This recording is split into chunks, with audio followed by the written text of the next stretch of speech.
দক্ষিণ কলকাতার গোলপার্কের কাছে দুষ্কৃতীর তাণ্ডব। কাকুরিয়া রোডের বস্তিতে গুলি বোমাবাজি, পিকনিক করতে গিয়ে গন্ডগোলের সূত্রপাত। দুষ্কৃতী সোনা পাপ্পুর দলবলের বিরুদ্ধে অভিযোগ বাসিন্দাদের। জখম ৫৫ তলা বস্তির দুজন। পাশের ওয়ার্ডের কাউন্সিলরকে ঘিরে বিক্ষোভ। পরিস্থিতি সামলাতে ঘটনাস্থলে রবীন্দ্র সরোবর থানার পুলিশের গাড়ি ঘিরে বিক্ষোভ, ভাঙচুর চলে। গ্রেফতার অভিযুক্ত ১০। বাকিদের খোঁজে তল্লাশি চালাচ্ছে পুলিশ। গোলপার্কের তাণ্ডবে কসবার গ্যাং। সোনা পাপ্পুর দলবলের বিরুদ্ধে অভিযোগ। বস্তিতে ঢুকে হুমকি হামলার অভিযোগ কসবার এই গ্যাংয়ের বিরুদ্ধে। কি জানা যাচ্ছে আরো বিস্তারিত জানবো, সান্নিক রয়েছে সঙ্গে। সান্নিকে, কসবার গ্যাংয়ের বিরুদ্ধে অভিযোগ, সোনা পাপ্পু কে? সোনা পাপ্পুর এই গ্যাং সম্পর্কে বা কি জানা যাচ্ছে?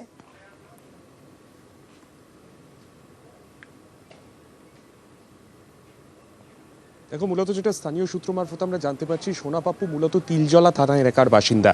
সেখান থেকেই সে বিভিন্ন প্রমোটিং এবং কসবা থানা এলাকার বিভিন্ন জায়গাতে সে প্রমোটিং সংক্রান্ত বিভিন্ন বিবাদে তার নাম সামনে এসেছে এর আগেও।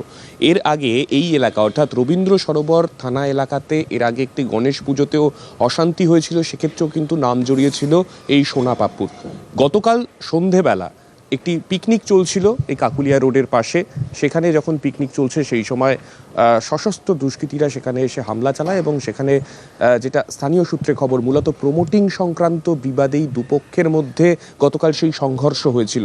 তার যে প্রভাব, তার কিন্তু এখনো পর্যন্ত গোটা এলাকায় সেই চাপা উত্তেজনা রয়েছে।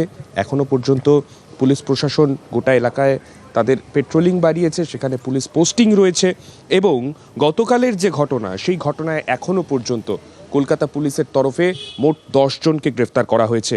যে 10 জনকে গ্রেফতার করা হয়েছে শুধুমাত্র সোনা পাপ্পু কিংবা কসবা থানা এলাকার ওই দুষ্কৃতীরা নয়, পাশাপাশি এই এলাকারও কয়েকজনকে গ্রেফতার করা হয়েছে। অর্থাৎ দুপক্ষের সংঘর্ষে দুপক্ষ থেকেই গ্রেফতার করা হয়েছে কলকাতা পুলিশের তরফে। কার কি ভূমিকা ছিল, আরও কতজন এর সঙ্গে জড়িত, যেটা এখনো পর্যন্ত জানতে পারা যাচ্ছে, প্রায় 37 জনের কাছাকাছি দুষ্কৃতীকে পুলিশ চিহ্নিত করতে পেরেছে গতকালের ঘটনায়। গোটা এলাকায় যত সিসি ক্যামেরা রয়েছে সেখান থেকে গতকাল রাতেই পুলিশ তাদের যা ফুটেজ কালেকশন সেগুলো তারা করেছে এবং সেই মতোই তদন্ত চালিয়ে প্রায় 37 জনের কাছাকাছি দুষ্কৃতীকে চিহ্নিত করতে পেরেছে পুলিশ। বুঝতে পেরেছি, ধন্যবাদ সান্নিক। এর আগেও সোনা পাপ্পু এবং তার দলবলের বিরুদ্ধে একাধিক অভিযোগ ওঠে। সোনাবাবুর ছেলেরা চাইছে পাড়াটাকে পঞ্চমতলাকে আগের পঞ্চমতলা করে দিতে, পাড়া দখল করব। এরা ভালো করতে যাচ্ছে না। এখানে বোম ফেলেছে, দুটো বোম ফেলেছে, 3 রাউন্ড গুলি চলেছে, গুলি লাগেনি। আমাদের 10 জন আহত হয়েছে, একজন হাতে এখানে চাপড় দিয়ে আহত হয়েছে, সে গেছে। ওরা 200 জন ছেলে এসেছিল। গতকালের হামলায় একজন গুলিবিদ্ধ হয়েছে, মাথায় আঘাত নিয়ে এসএসকেএম এ ভর্তি আরো এক।